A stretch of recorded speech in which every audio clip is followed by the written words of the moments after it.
शिवा को एक फ़ोटो मिलती है और वह उस सपने वाले बच्चे को याद करता है क्योंकि वह फ़ोटो सपने वाले बच्चे से मिल रही थी।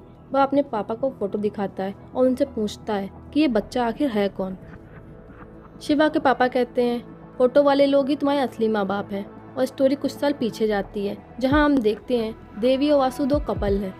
वासु शिवा के पिता का ही छोटा भाई है और उनकी शादी को 8 साल हो चुके हैं और अब जाके उन्हें बच्चा होने वाला है।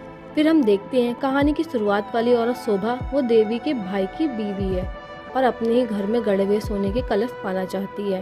तांत्रिक उसे कुछ अनुष्ठान करने को कहते हैं और उसके बाद वह एक नीली आंखों वाली औरत को लाने को कहते हैं जो कि देवी की ही थी। फिर वह झूठ बोलकर देवी को अपने घर लेके आती है।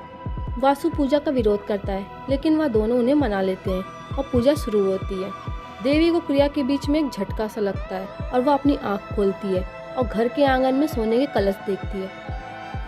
फिर अचानक से देवी के पेट में दर्द होने लगता है तो वासु उसे अपने साथ ले जाता है लेकिन पूजा नहीं रुकती। फिर वासु घर के बाहर से एक औरत को लेकर आता है। फिर बलराज एक कटोरे में काले मुर्गे का खून और चावल लाता है। शोभा उसे मिलाती है और चावल को आंगन में रख दिया जाता है। फिर शोभा देखती है कि 4 परछाइयाँ चावल को खा रही हैं। फिर बलराज उसी जगह पर खुदाई शुरू करता है। फिर तांत्रिक उसे एक बकरे की बलि देने को कहता है और शोभा देखती है कि उस खजाने पर एक औरत बैठी चिल्ला रही है जो कि धन पिशाचनी है। उसे देखकर शोभा भी अजीब अजीब हरकतें करने लगती है। फिर तांत्रिक उसे एक भैंस की बलि देने को कहता है। पिशाचनी वह भी पी लेती है और एक और बलि मांगती है। उधर देवी एक बच्चे को जन्म देती है और तांत्रिक उसे नर बलि देने को कहता है। बलराज वासु से बच्चा लेने जाता है लेकिन उनमें बहस होने लगती है और झगड़ा होता है। वासु और देवी वहाँ से चले जाते हैं लेकिन पिशाचनी बलि के लिए चिल्ला रही थी। तभी तांत्रिक उठता है और बलराज को मार देता है। फिर वह शोभा को भी मार देता है और आखिरी में हम देखते हैं कि वह खुद को भी मार देता है। फिर हम वही सीन देखते हैं जो हमने स्टार्टिंग में देखा था। धन पिशाचनी अभी भी बलि का इंतजार कर रही है और धीरे धीरे गांव वालों को मार रही है।